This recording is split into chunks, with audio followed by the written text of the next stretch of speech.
संस्थापकाय च धर्मस्य सर्वधर्मस्वरूपिणे अवतारवरिष्ठाय रामकृष्णाय ते नमः। वसुदेवसुतं देवं कंसचाणूरमर्दनं देवकी परमानन्दं कृष्णं वन्दे जगद्गुरुम्।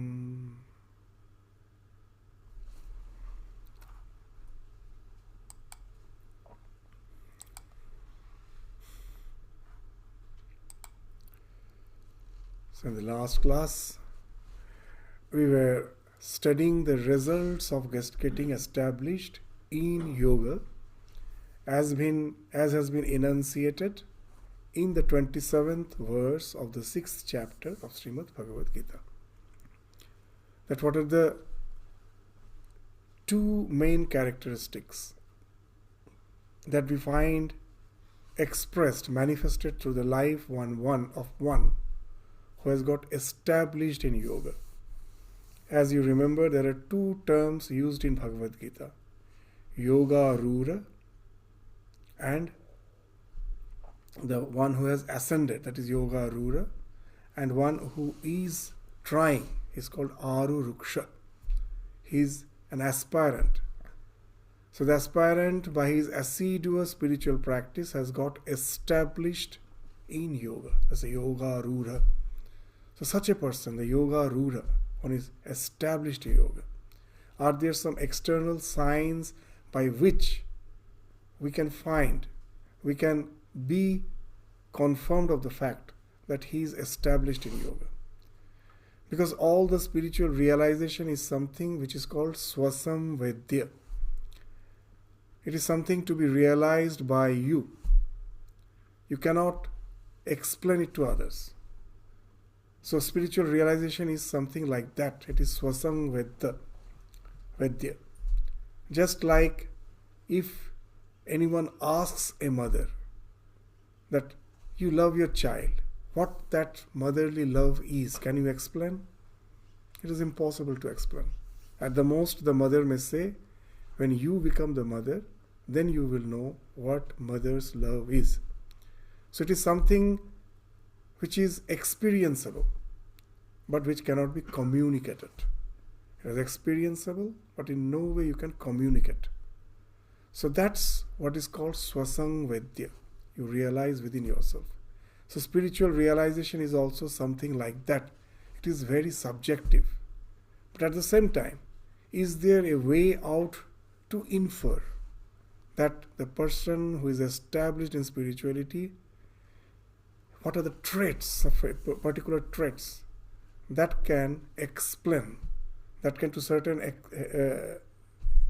extent help me to understand that he is established in yoga. So the two main characteristics which will be described from this 27th verse, which we already studied in the last class, to the 32nd verse of the 6th chapter of Bhagavad Gita, we'll find these two characteristics. One is Brahmi Sthiti, that he gets established in Brahman, Brahmi Sthiti, and he enjoys an extreme bliss, inexplicable bliss, because of his communion with his self. But that's not all. He is not going to stay in that state for all the time. Vyuthana, there is coming out from this meditation. And when he comes out of this meditation, then he finds that his vision has been overhauled. The way he looks at the world has changed. It's no more an ordinary world, the tangible universe the way we see. It has actually become permeated by the divine. It is the divine which is being projected as this universe. So when you come out from the Brahmi Sthiti, you see the divine everywhere. And seeing the divine everywhere, your relation with the world becomes of a constant worship. Because you are seeing the divine.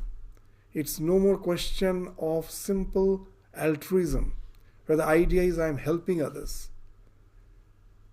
It's not the question. In the idea of helping others, the idea is the one who is the giver is great, the one who is receiving is insignificant.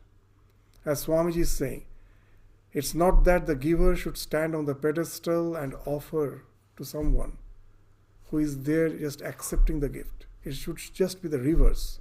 The one who is receiving the gift, he or she should be on the pedestal. And the one who is offering, he or she should bow down, kneel, and offer as if he is offering it to the divine. The divine in the form of the poor, the illiterate. That's the wonderful language of Swami Vivekananda. So God comes to you in all those forms. And that's the idea we will find that Bhagavad Gita is also speaking of. That as we proceed through these slokas, they speak of this relating to the world through love, behind which there is respect, there is a sense of worship. It's not just mere help. So now, just let us have a very quick recapitulation of the 27th verse, which we studied, so that we can have a sense of continuity with the next verse. What it was said? That prashanta manasang yenang yoginang sukhamuttamam upaiti shanta rajasam brahma bhutam akalmasham. That once you are established in that yoga, then what happens? Your rajas becomes shanta. All the restlessness, that subsides. That's the meaning of the word shanta rajasam. All the restlessness has subsided. Your mind has become now calm. So once the restlessness subsides, the first quality that we find is dhira, calmness.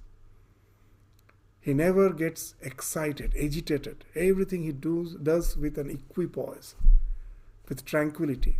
And that's the quality which has been spoken of as prashanta manasam. His mind has become tranquil. No more restlessness. Restlessness is something which has become past tense for him. Nothing can perturb him. As we have already read that particular allegory in Bhagavad Gita, we have spoken of, that as he has become established in yoga, the dualities of life doesn't affect him anymore. He has as if become like the anvil, or the blacksmith's anvil.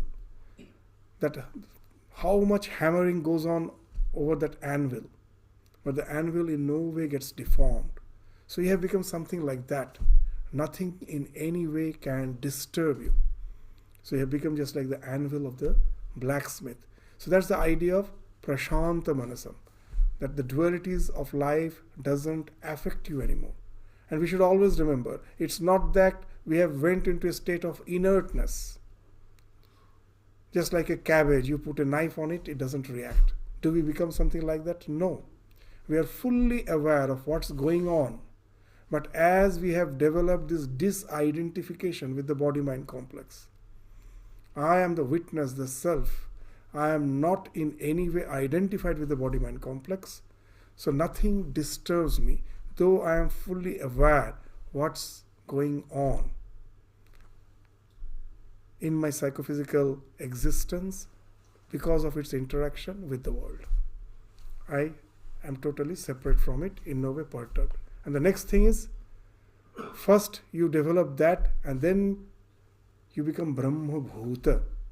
As the mind goes on becoming more and more calm, the mind, as we gave that example, that at present our mind is like a person who feeds the birds in the morning.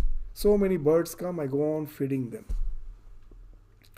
And the one who has started his spiritual journey, he takes a resolve. No more feeding these birds. These birds are the various likes and dislikes, the desires which we have.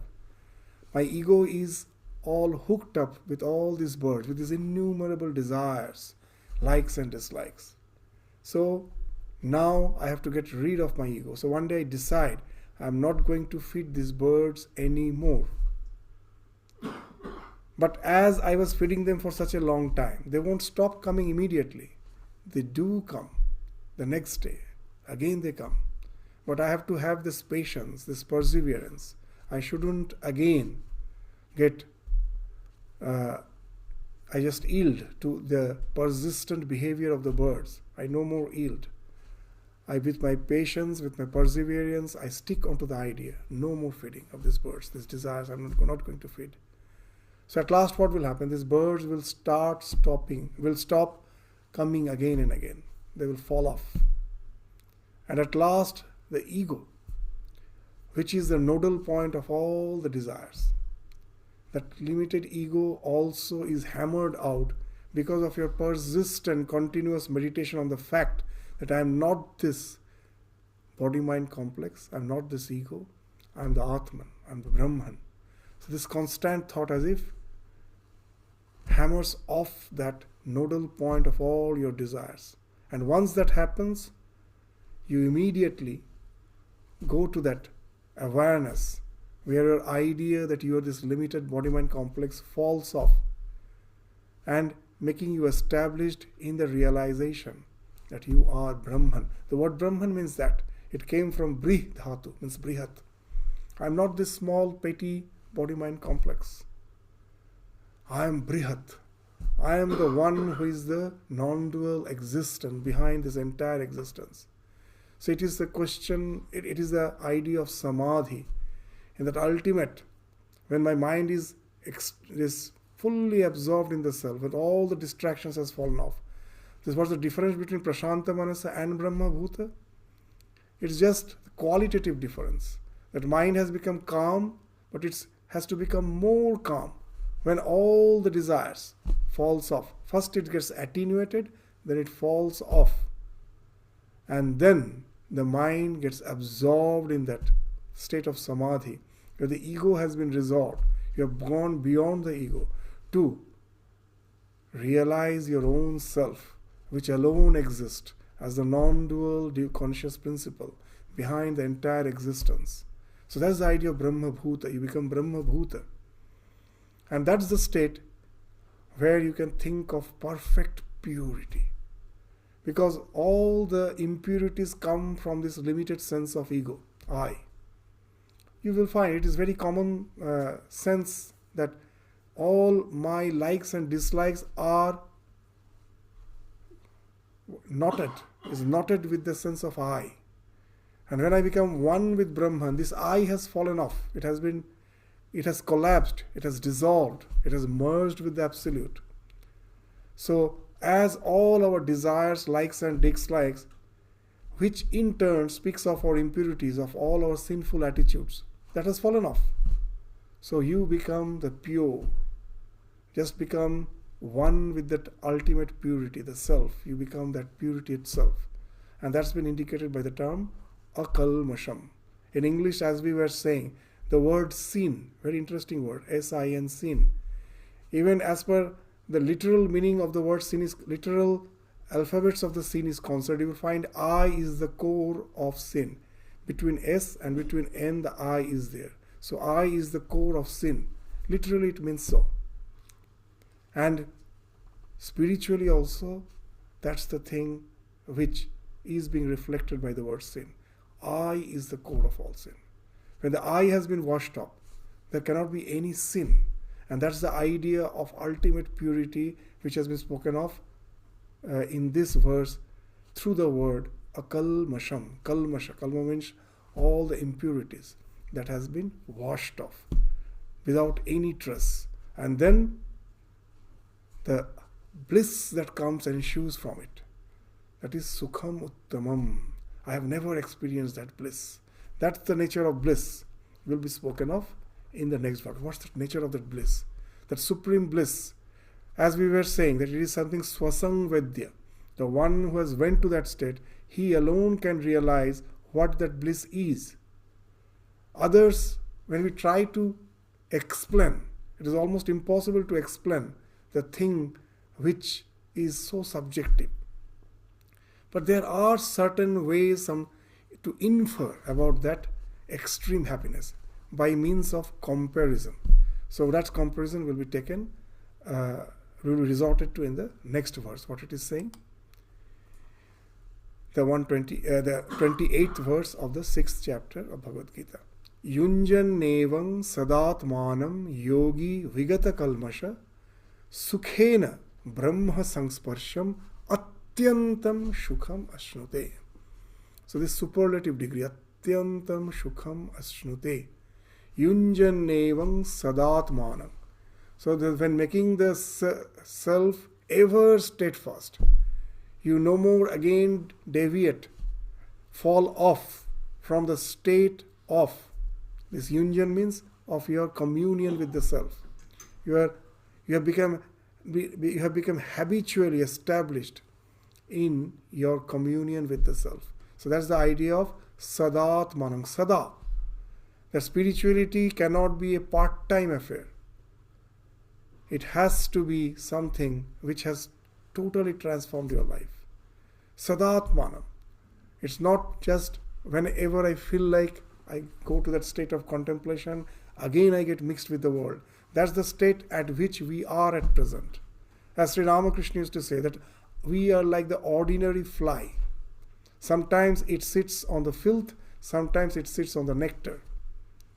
But the spiritual transformation from Aruruksha to Yogarura speaks of being transformed from an ordinary housefly to a bee.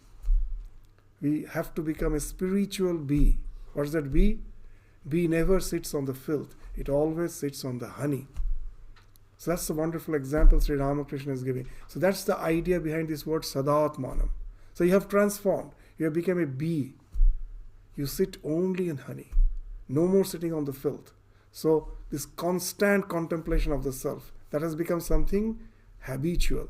That's the Yunjan Nevam Sadatmanam. I am always in union. Yunjan Nevam means in union with the self. Always. And then you become Vigata Kalmasha, as we were saying just in the previous verse. All the sins have washed off. And then Sukhena Brahma Sangsparshan, as if you are in touch with the self. That all our this touch with the sense objects, that's what I feel at present gives me pleasure. That whatever is beautiful, when I see, my eyes are touching this beauty of, be it the nature or whatever it may be, I feel happiness. So all this touch, Sangsparsha, speaks of the sensate pleasure. Till now I knew. My eyes are touching something which is beautiful to see. My ears are touching something which is beautiful to hear. The nose are touching something which is beautiful to smell. The tongue is touching which is something beautiful, something wonderful to taste. And the skin, something which is pleasurable to touch. So all this Sangsparsha at present, I have the idea from this Sangsparsha, from this touch, from this constant communion with the sense objects, gives me pleasure. But those pleasures are kshanika, is something very momentary. As Sri Ramakrishna used to say, it is just like the dropping of water on a hot cauldron. Immediately it evaporates. As long as the water stays there, so is our happiness. It immediately evaporates. So this cannot be spoken of as Atyantam Sukham. But here he is saying that when that touch you feel not with the sense objects, you have just withdrawn yourself within. Your interaction with the sense objects has stopped and you are in communion with the self. Your Sangsparsha is with the self. Then the Sukham, Atyantam Sukham. The Sukham, the bliss that you enjoy is superlative. So this is the wonderful idea in Bhagavad Gita, in the Vedas, in the Vedanta, that renunciation cannot be forced. That I renounce, it is something a positive term, it's not a negative. I renounce something trivial to get something which is the real treasure. So that's the real idea of renunciation, that I am renouncing something insignificant to get something which is real treasure. So that's Atyanta Sukha, I can never have from the sense objects. The Atyanta Sukham comes only when I am in communion with the self. And all the transitory happiness which I get because of my communion with the sense objects. Know it for certain. Again, it is not even that momentary happiness. That also doesn't come because of your contact with the sense objects. It comes only from the self. The world doesn't have the capacity to give me even a tinge of happiness or pleasure. The world doesn't have the capacity. It advertises a lot and it gives nothing. It is constantly deluding us. All the happiness which we get, even when I am engrossed in the so-called, the most crude form of sensate pleasures, and I get happiness, and I think that this is the sense, my contact with the sense object that has given me happiness. We are deluded. No one gets happiness from his contact with the sense objects. If you try to find out the nature of happiness, from where it comes. That example which we give again and again, Swami is saying, just compare your mind with that of a lake. The calm lake. Now, how that calm lake is disturbed? If someone is swimming or I throw a stone, immediately it breaks into ripples. And when the calm, transparent lake breaks into ripples, I could see the bottom of the lake previously, but now I cannot see it. I cannot see it. So it has to be calm to see the bottom. So Swamiji is saying, this is comparing very nicely. He is saying our mind is just like that lake, and our real nature is beyond the mind. It's as if the bottom of the lake, it is beyond that. The real nature, the real self is Sat Chit Ananda Swarupa. Sat Swarupa. Sat Swarupa speaks of an existence which cannot be limited by any phase of time, past, present or future. That when I think of myself, I know I was born at certain point of time, I am going to die at certain point of time, and even when I am living, as we were studying in the Vivek Chudamani, my nature is Drishta Nashta Swabhava. Very nice words. That when I am seeing, the decaying is already going on. Drishta Nashta. That it is never in the same state. The moment it is born, its process of degeneration starts along with its birth. Ultimately, it meets the state of annihilation. So that's the idea of my amness is at present. The scripture is saying, no, the real you, nothing external condition can touch. You are the one who is eternal. And that eternity is not something which is aging. It is in the eternal present. The question of time comes when there is a transformation. When there is no transformation, you are in the eternal present. And that's you, what you are. That's the Sat Swarupata. And Chit Swarupata, that ultimate existence, which cannot be in any way affected by any extraneous circumstances. Because extraneous circumstances doesn't exist, he alone exists. In Vedanta, these wonderful thoughts are there. That the fear comes from the idea of duality. When there is two, there is fear. In the dark, when I am going alone, I fear. You may say I am alone. Why I am afraid? Because I have the idea of some entity which is not visible. Maybe ghost, or maybe someone may come from the dark and harm me. For fear comes from duality. If I knew that there is no one, question of harming me doesn't come. That in the darkness I am afraid because I am thinking of a second entity. That someone may come out from the dark, he may harm me, or if I am having an idea of these ghosts and all, that fear comes, you are thinking of some dual entity apart from you. So Advaita Vedanta says that the fearlessness comes when you know that you alone exist in this entire universe. Nothing else is there. So that's the idea of the self that which has been spoken of in Vedanta, that you alone exist, and that exists through eternity. So Chit Swarupata speaks of that awareness of your existence. It's not jada. A stone doesn't know it exists. Even the sun doesn't know it exists. It is a jada. It is something inert. But the real me is aware of its existence. That speaks of its Chit Swarupata. It is conscious principle. It is not something inert. And then Ananda Swarupata. What it speaks of? It is perpetual, ever in bliss. There is no interruption in its bliss. So in our life we find that I don't experience that bliss. You say myself is something which is ever blissful, but I don't experience. To certain extent, I do understand that I am Sat Swarup, I am Chit Swarup, because I am aware of my existence. So to certain extent, yes, I always realize that I am Sat Swarup, I am Chit Swarup. But what about Ananda? That's what Swamiji is saying, that as long as the mind is not calm, the Sat Swarupata, the Chit Swarupata never gets obscured. It's not filtered off. But the Ananda Swarupata gets obscured. It's like selective filtration. Just like the mica, which insulates the heat, not the light. In the olden days, if you go to Rajasthan, you will find on all the olden palaces, the windows have the mica sheet. Why? Because in the tremendous hot weather, to keep indoors cool, they use those mica sheets. The light will pass through, but the heat won't pass through. So inside is cold, but it is lighted. So that's the idea of selective filtering. So we will find in our life, however the mind is agitated, I am aware that I exist. No one can take it away from me.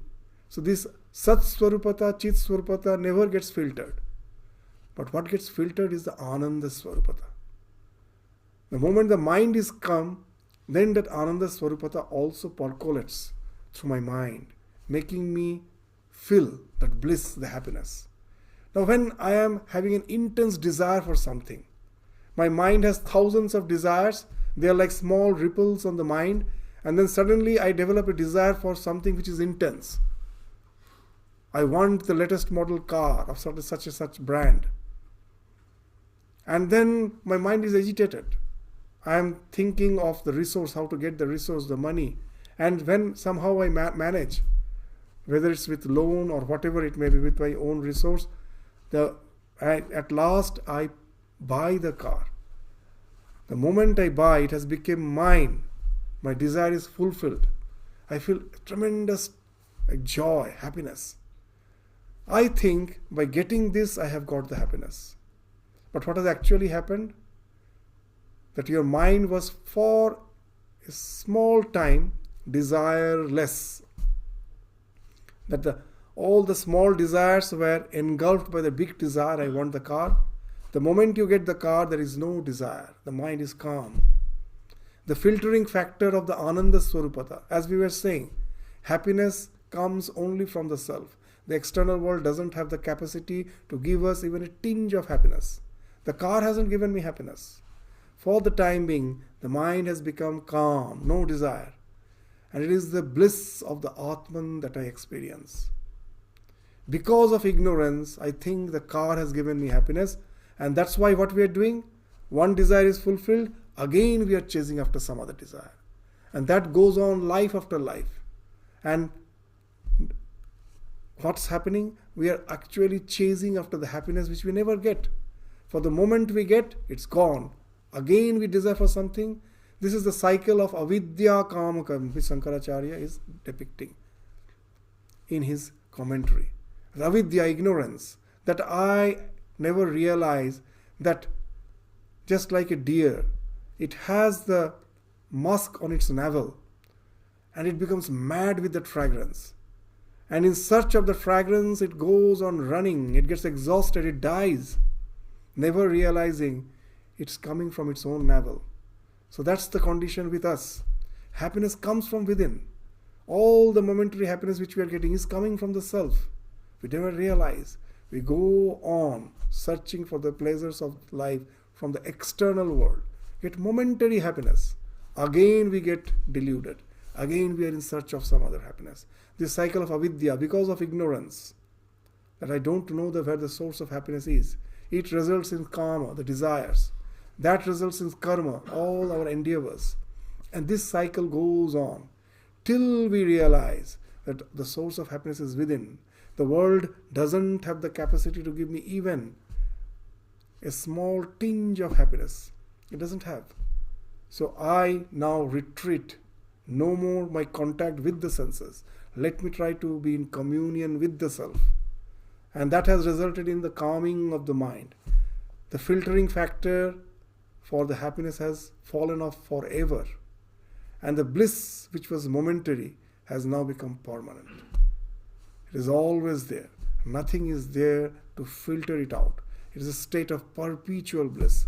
The scripture speaks of that happiness is like taila dharavat. When you pour oil from one vessel to the other, there is no interruption in it because of the viscosity. Your happiness becomes something like that. There is a flow. There is no interruption in that. And that has been spoken of as atyantam sukham, of superlative degree. So it is assuring. The scripture is like the mother, again and again trying to cajole us through suggestions that don't get deviated in all this trivial happiness of this life. Know your real nature and be established in it. So it is again and again trying to explain us through various means. So that's the idea where the scripture is speaking of atyantam sukham. That's the bliss you enjoy in communion with the self, which can never be in any way compared with all the trivial happiness which we get in this life because of our communion with the sensate objects. And that too, that happiness, that momentary happiness which we get, is again coming from the self only. But because of our delusion, we never realize that. We go on chasing after the sensate objects of life, and that happiness is gone because of the filtering factor in the form of noise which we find in the mind, in the restless mind. All the waves speaks of that filtering factor. It doesn't allow us to enjoy that perpetual bliss. Once we become dhiraha, prashanta manasa, brahma bhuta, happiness is something like is always with me. Nothing can take it away from me. But that's the state which we do enjoy. But that's not the ultimate. You will find in the life of Ramakrishna and Swami Vivekananda, this is the state. That Swami Vivekananda was again and again pestering Ramakrishna that let him bless him with samadhi. And at last Naren did get. He was aspiring for it. He was trying hard through his spiritual practices. And at last, by the blessings of Ramakrishna in the Kashipur, we find that one day Swami Vivekananda has entered into that state. And as that was the first time he has entered into a state, he went into a state of awareness where there was no bodily feeling. You know that as we were saying, the idea of this limited body-mind complex that falls off.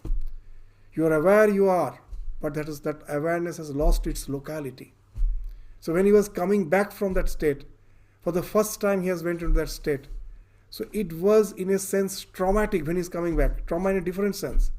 That when he's trying to come back, he's not aware of his body, mind, senses. So he started shouting, "Where are my hands? Where are my feet? I'm not feeling them." And the others who were around him, like Gopal, another senior Gopal, another disciple of Ramakrishna, seeing Naren in that condition, he thought most probably Naren is going to die. He's losing his awareness, he's going to die. So he got scared. He ran to Sri Ramakrishna, who was in his bed at that time because of this cancer. He couldn't even get up from his bed. He was totally bedridden. So he was in his bed, and Gopal went to give the news that most probably Naren is going to die. He is in a state where it speaks of as if some pain. He went and tried to relate it to Ramakrishna. Ramakrishna was not at all perturbed. He was still just calmly lying on his bed, and what he told is something very interesting. Let him be in that state for some time. He has pestered me a lot to attain that state. Let him be in that state. And when Naren at last came out from that state, he has enjoyed the bliss. Now that's the bliss, something which never wants to forget. He never wants to get rid of, be detached from. He always wants to be in that state. So again he came back to Ramakrishna, and when Ramakrishna asked him, what do you want? Naren's answer was wonderful. I always want to be in that state, which I realized just now by your grace. Now and then I will have to come out from that state. To sustain my body, I will take little food, and again I want to go in that state. We may think that, oh, the Guru will be very happy. But we find what Ramakrishna is saying, I never thought you to be such small-minded. I never thought. I thought you are like a huge banyan tree. Under its shade, the people will come to have the shelter, the rest. You will be giving shelter to so many people. And then Ramakrishna told, it is you, isn't it you who sing that song? Jo kuch hai so tu hi hai, tujhse humne dil ko lagaya. I have communed with you, not to get cocooned with my existence from the entire world. I have communed, and with that communion at last, when I come out from it, I have realized, now my vision has changed. The world is no more that real as the world. It is real because it is the divine who has been projected as the world. So I don't see the world as world. I see it as permeated by the divine, as has been spoken of in the very first mantra of the Ishopanishad. Ishavasyam idam sarvam yat kincha jagatyam jagat. I see the divine everywhere. So when I come down from that state, I see the ultimate spiritual entity permeating the entire universe. I start relating through the world through what is called this even-mindedness. This course idea of distinction, high and low, this hierarchy falls off. So no one is high, no one is low. No one is more adorable, no one is insignificant. Everyone, everything is the divine and divine alone. So that's the first vision that becomes something permanent in his life. He becomes established in that. That will be spoken of in the 29th verse. So this awakening, we are going to have a play on the 19th of October. The children, we have a small children group, they will be enacting that on the 19th of October. And the name of the play, the play's title is Awakening Within to Vision Beyond. So that's what happened with Naren, awakening within. Now from when Vyutthan will come out, it takes you to the vision beyond. And that's the vision beyond which is spoken of in the 29th verse. What it is saying? Sarva bhutastham atmanam. Sarva bhutani chatmani. Ikshate yoga yuktatma. Sarvatra samadarshana. So the one whose heart is thus concentrated by yoga. Yoga yukta atma. He has gone to that state of communion with his self. Yoga yukta atma. His own atma, he has become yoga yukta. Through yoga, he is in communion with the atma, with the self. Yoga yukta atma. So for such a person, what happens? Sarva bhutastham atmanam. So views all things with equal regard. Samadarshana. Sarvatra samadarshana. Why? As he sees the self in all beings. Sarva bhutastham atmanam. He sees the self in all beings and all beings in the self. Sarva bhutani chatmani. So these are the two words which has been used. The Sarva bhutani chatmani. Sarva bhuta, in all the beings he serves the self. What it speaks of? When you go to that state of samadhi, the entire creation as if merges in you. The world of name and form falls off. As the example which we give to understand this idea, that our mind is like the prism. The self is like the white light.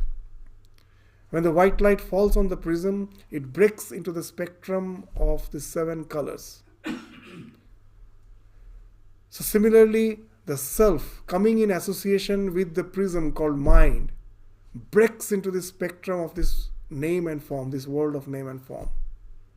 In Samadhi, the mind has collapsed. It has fallen off for the time being. So what will happen? The spectrum vanishes. Where it has vanished? To nothingness? No. It has again merged with the white light. The spectrum has again merged with the white light. So that's the idea of Sarva Bhutani Chatmani. The entire existence merges in the self. But after that is Vyuthana. You come out from that Samadhi. Now then what happens? Now you realize the spectrum is nothing but that white light and white light alone. This white light alone is being projected as the spectrum. So that's Sarva Bhutas Tamatmanam. The self within me is the same self everywhere. It is being projected as this entire universe. So whatever I am seeing is nothing but the projection of the innermost core of my existence. Everything becomes one with me in that sense, in spiritual sense. So that's the idea of Sarva Bhutastham Atmanam. So one sees the self in all beings. First, all beings merges in his self, and then when he comes out, the Vyuthana, there's the same self he sees everywhere. And as a result, what happens? That's the idea we find even in Chaitanya Charitamrita. The Chaitanya Mahaprabhu going to that state when he is coming back from that, all the sense of distinction has fallen off. So when he is being warned that there are so many evil-minded people who in this religious movement somehow as if are creeping in, we should be aware of them. And when they are complaining to Chaitanya Mahaprabhu that there are so many elements which has some negative impact, we should be very careful. Chaitanya Mahaprabhu is speaking of his helplessness. That what to do? I don't see evil anywhere. Jatra jatra netra pore, tatra tatra Krishna sfure. That wherever my eyes fall, I see Krishna is blooming up from there, popping up from there. That is the Samadarshana, that all the so-called polarities have fallen off. What is within, that I see outside. When I see evil, that's why Swami Vivekananda is saying that repent. That when you see evil in the world, why should I repent? Because there is still evil in me. He gives a very simple example. Suppose there is a brick of gold somewhere in the table, and a small child is crawling on the floor here, just an infant. And a thief comes from outside. He comes and seeing no one else, takes that brick of gold and runs away. Does that small child ever realize that something has been stolen? No, because there is no thief in him. As there is no thief in him, he never realized something has stolen. The moment I realize something has been stolen, there is a thief in me. So that's why Swamiji is saying, repent when you see evil in this world. Know it for certain, evil is in you. That's why you can relate to the evil outside. This Ramakrishna's, Swamiji's words, that's why we say that studying itself is meditation. In one place he's saying, very interesting thing. He's saying, you know why we see that it's so common to see evil in others? We never see the good in others. We always see the evil in others. By default, you will find that we have a tendency to see the evil in others, not the good in others. Why it happens? The reason he is saying is something very interesting. He is saying, you see all the weaknesses which we see in others is something universal. It is in you also. The weaknesses are all by default in everyone. But if I have developed some goodness in me, that is very unique. I myself with my sadhana, with my endeavor have developed some good traits. Now I can relate only the thing which is in me. So that goodness is his uniqueness. All the evil qualities, the weaknesses are common to all. So easily we can relate to that. But the goodness is something which I have developed by my own endeavor. The rest of the world has not developed that aspect. If someone has developed, then he can realize. As Sri Ramakrishna used to say, a jeweler alone can know the real worth of a jewel. So that has happened to us. With all the impurities of the mind, we relate to the impurity. The one who has gone to that state of Brahma Bhuta, all the evil, the fault finding has fallen off from him. He sees the divine everywhere. Jatra jatra netra pore, Tatra Tatra Krishna Spure. Everywhere he sees Krishna's popping up. Because his mind has now been totally washed off. He has become one with the divine who has been projected as the universe. So that's the idea of Samadarshana. So he becomes a Samadarshi. But here, as we told, Bhagavad Gita is something different from that non-dual Vedanta. It's not same. Sometimes we think that it is the same Vedanta. Now, here it speaks of a reality which is beyond, not only that ultimate conscious principle. It is something beyond that. Very interesting way of understanding it.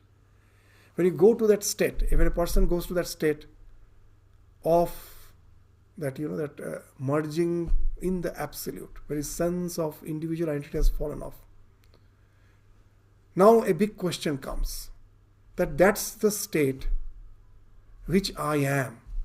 Why from that state I have came to the state where I am finding myself to be a very limited personality with so many wants and desires? This question is why it has happened. How the perfect became imperfect.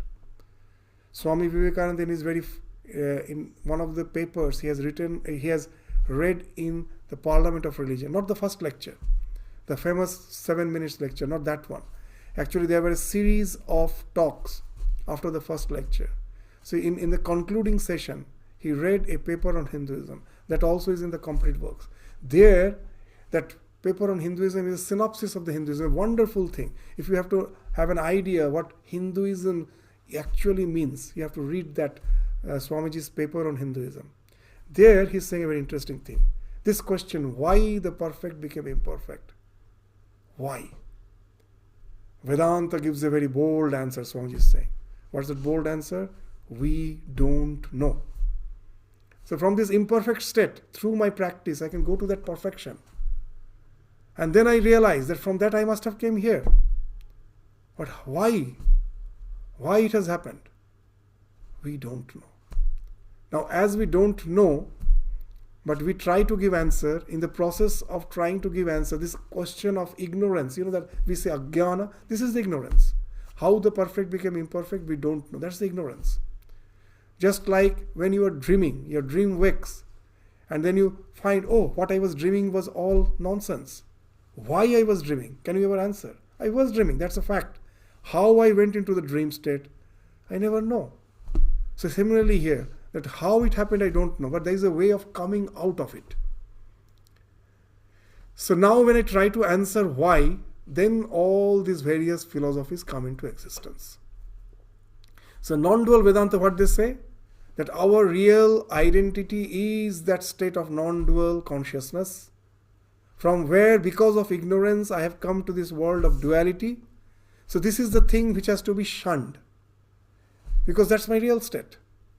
But in Bhagavad Gita you will find as we proceed, in the 15th chapter, the idea of Purushottama is there. This is a wonderful idea. The ultimate reality is not the non-dual consciousness. They are saying that there is a conscious entity whose one aspect is this consciousness, whose other aspect is this world of duality also. That's just the way I cannot deny that when I was in deep sleep, that the person who was in deep sleep is different from the person who is awake or the person who is dreaming. It's the same person, isn't it? So that's why in Vedanta the idea is that jaha che bhande taha che brahmanda. The microcosm and the microcosm is built in the same plan. If you want to find the real nature of the ultimate reality, see yourself. That when I was in the dream state, that's as if it's the state of samadhi, in a deep sleep state, where I am, but I'm not aware of the external world at all. I exist. It's not that I have become annihilated, I exist. But all the entire creation has as if merged in me. And when I come out from that state, can I say that what I am experiencing, this is different from the one who was experiencing nothingness in the state of deep sleep? Or was experiencing something different in the state of dream? It's the same I. So Sri Ramakrishna gives a wonderful example that ultimate reality is, say, a snake. Sometimes we will find it is coiled up. It is coiled up, it is not moving at all. And then it starts moving. It comes out of that, it uncoils itself and starts moving. Will you say these are the two different things? It's the same snake which is coiled up, it is the same snake which is moving. So the Gita, the idea of Purushottam is that the ultimate reality is Purusha Uttama. It is the that's the individual of superlative degree, Uttama. What's that? He has both the aspects. In one aspect, he is not experiencing anything, he is merged in himself. And in another aspect, he comes out of that and projects the universe out of it. So if I, like a non-dual Vedantist, say that this universe is unreal, this is the absolute, I have to merge in it, then I have nothing to do with the world. The question of Vyuthana, coming back and again relating to the world, doesn't come, because this is mithya. But the question of relating to the world with a sense of worship comes when I don't negate this. I come back, now my vision has changed. That this is no way just the ordinary world which I was perceiving previously. By itself it has no as such reality, but as the projection of the divine. It is another aspect of the divine. And then I relate with a sense of worship. So that's the idea which will be spoken of in the next verse. After saying that you are Samadarshi, that I become Samadarshi. But the question of relating to the world through empathy, that doesn't come. Yes, I don't distinguish with anyone. But what about relating to the world through empathy, through altruism, and that also with a sense of worship? That we don't find in the verse which we studied. In the next verse, when you have the idea that your merging with the absolute is not just the only reality. There's also just one aspect of the reality. As Sri Ramakrishna used to say very nicely, that I take both the Lila and the Nitya. Otherwise, ojone kam porbe. Very nice words. If you want to have the idea of the reality as a whole, it will start weighing less, because you have not taken into account one aspect of the divine. I don't know why it has projected, but it is the absolute which has been projected. How can I simply deny it? As long as I am in this phenomenal existence, I have to accept it. Though with a different paradigm, that it is, after all, nothing but the projection of the divine. In the words of Ramakrishna, when you are climbing the steps to go to the roof, you are as if negating the steps one by one. This first step I negate, I go to the second step. Second step I negate, I go to the third step. And that's how you go to the roof. When once you go to the roof, previously you had no idea of the roof. Now you have gone to the roof. Now you see the roof is also made of the same cement and mortar with which the steps are also made when you are coming down. So it is the same thing which has again become the universe. So now your vision, previously you never knew. You were negating and trying to go to that absolute. That what the roof is you never knew. So you were negating one by one the steps to go to that state. But once you have gone to the state and now you are coming down, now you know it's all same. It's the same cement and mortar with which the terrace is made. With the same thing the steps are made. So you're coming down. So now this is the idea. So I don't negate the steps by saying it doesn't exist at all. That's the Advaitin will do. That it is, das Jagat tin kaal mein to hai hi nahi, mithya hai. So there is no question of relating. And that gave to a very fatalistic way of life for thousands of years. As we never understood the Gita in its proper sense, we became karma vimukha. We were totally aversive to action. When a sadhu is dying, another sadhu, just who was accompanying him, they were just together for years. Swamiji is relating that. The moment the other one sadhu was about to die because he developed some sickness, he was about to die, the other sadhu simply left him, saying Maya, Maya, Maya. All this relation to the world is Maya. It's a sense, it's just, and then Swamiji is saying this, just see where this idea of wrong way of interpreting the spirituality has taken us to a total heartless inert state. Or either it takes to that state, or states of tamasikat. In the name of meditation, he is just simply snoring. He found that one sadhu was just has covered himself with a blanket because the Himalayan, the cold weather. So it's to save himself from that bitter coldness, he has covered himself with a blanket. And from a distance it appeared that as if he is meditating. And when Swamiji went near, he found the snoring going on. And Swamiji said he should be kicked out. What a waste of human energy. Simply just lying, it's like a parasite getting something from the society, giving nothing in return, just in laziness. It is just, they should be kicked out from the state of stupidity. So that's the thing he's saying. Why? Because this Vyuthana, this Swami Vivekananda himself wanted to be in that state. Ramakrishna taught him. There's a state even beyond that. That's the vision beyond. That's what is being spoken of. See, after saying that you get absorbed in the self, you become Samadarshi. The next self, almost the same thing, but it is not the same. What he's saying in the 29th verse, 30th verse, that yo mang pashyati. First they saw that you are saying the Atman in the self in the Atman. Now he's saying yo mang, me. Pashyati sarvatra. Sarvang cha mai pashyati. Tasyahang na pranashyami. Sacha me na pranashyati. He who sees me everywhere and sees all things in me. So after saying in the self, now he's saying in me. Who is this me? In the 15th chapter, he will speak of that. This Purushottama, whose one aspect is that non-dual Brahman, is one aspect. And the other aspect is the thing which is being expressed as this word. He is saying very interestingly that so this lower self and the higher self. Beyond this lower self and the higher self is the Purushottama. He is the one for whose is both the aspect.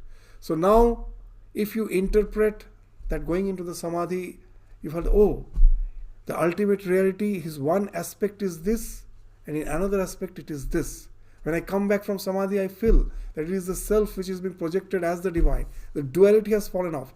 This world is not something totally separate from the self. It is the self which is being projected. So it is one aspect, this is the other aspect. Beyond these two aspects, the one, whose is this both the aspect? Now when I am always aware of him, then I know that I have become as if one with him. I see the Purushottama in the entire existence. So the entire existence merges in the Purushottama. From the Purushottama again the existence comes. It is not something separate. The one who has realized that, this next line is very important. Tasyahang na pranashyami. So to him I am never lost.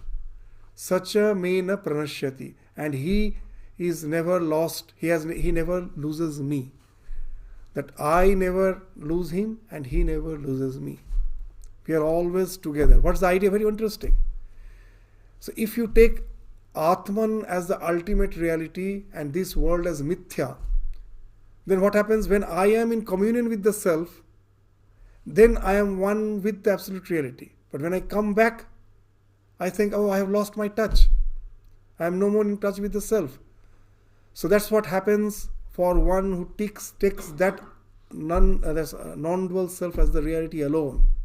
When I am in Samadhi, then I am in touch with the self. But when I come Vyuthana, so I have to stay in that state, constantly run away from this phenomenal existence and stay in that state because I lose my connection with the self. This Vyuthana state is something which is not desirable. That's what one of the Sarvapriyananda's lecture, very nicely he was saying that when he went to the Himalayas, that one Swami was relating to this state and was saying that the so-called the yogis have kept the self imprisoned in the self or imprisoned in the state of samadhi. Samadhi में उसको ताला बंद करके रख दिया समाधि के अंदर. So that's what we do. But coming out of that state means we have lost the touch with the self. So here they are saying a very interesting thing, that we never lose. When you are communing with me in samadhi, then also I am with you. And when you come out from that state, I know it is the same self which is related as this world. So I never have lost the touch with him. Because when I'm communing with the world, with a total different vision, that this world also is the projection of the divine. So we never lose ourselves. We are always in communion with each other. So that's why Swamiji used to say, don't seek God, see Him. Seeking God means closing my eyes and going into Samadhi. Seeing Him means opening my eyes and seeing the same divine everywhere. So don't seek God, see Him. So that is possible only when I can take that the ultimate reality as the Purushottama, whose one aspect is that non-dual, and the same non-dual is being again projected as the universe. That also is another aspect. So when I relate to that, there is no question of losing my sight of the divine. I am always in touch with that. So that's the wonderful idea you get in Bhagavad Gita. So unless we understand that in proper sense, we become karma vimukha. All the action stops. The same realization with its two different interpretations can lead to two different way of life. So where in this, as per the Gita is concerned, where this idea of vyutthana actually speaks of what? That your nisreyasa means the ultimate, going to the ultimate reality, and this, the so-called my relation with the world. This is never something separated by a watertight compartment. They complement each other. So when I am in Samadhi, I do enjoy the bliss of Samadhi. And when I come out of it, I relate to the world as the expression of the divine, and I relate with a sense of worship. All my actions become worship. All the service I do becomes worship. So that's the idea. In the 30th verse we find that we never lose touch of each other. That whenever, in whatever state we may be, in that state when you go, then only the question of serving all comes. This 31st verse will speak of that. Sarva bhuta sthitang yomang bhajatye. This, that we were saying, this worship. So this Swamiji's lectures, he is saying it is not helping, it is worshipping. So this bhajana, this bhajatye word comes here. That it's not only when I am in the shrine worshipping the deity with flowers and incense that I am worshipping. Even when I come out of this shrine, go out to the world, relating to the world, then also this bhajana goes on. That's the idea. Bhajatye ekatvam.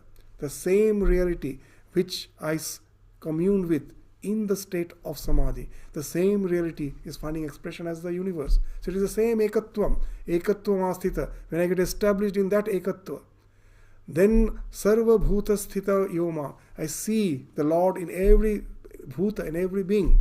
And I relate to it through bhajana, this bhajatye ekatvam asthita. Sarvata vartamanopi sayogi mai vartate. So whatever his mode of life, whether he is in Samadhi or he is relating to the world, he is sarvada vartamanopi, he is always with me. Sayogi mai vartate, he is always abides in me. So this is the idea you find in the 31st verse. From 31st to the 32nd, we'll speak of this idea of relating to the world through service, through worship, worshipful service will be spoken of in the 31st and 32nd. And that also not as a duty. You really feel from the bottom of your heart the tremendous empathy that will be spoken of in the 32nd verse. That this worship is not as a duty. It comes from within as empathy. How that develops, that will be spoken of in the 32nd. So this 31st and the 32nd, again we will take up in the next class to just relate to this idea of worshipping everyone in with a sense of worshipping the divine. Shiva Jnane Jiva Seva. This Shiva Jnane Jiva Seva, this Guru Maharaj's word, this will find expression in the 31st and in the 32nd verse. So with this, we stop for discussion today. Thank you all. Namaskar.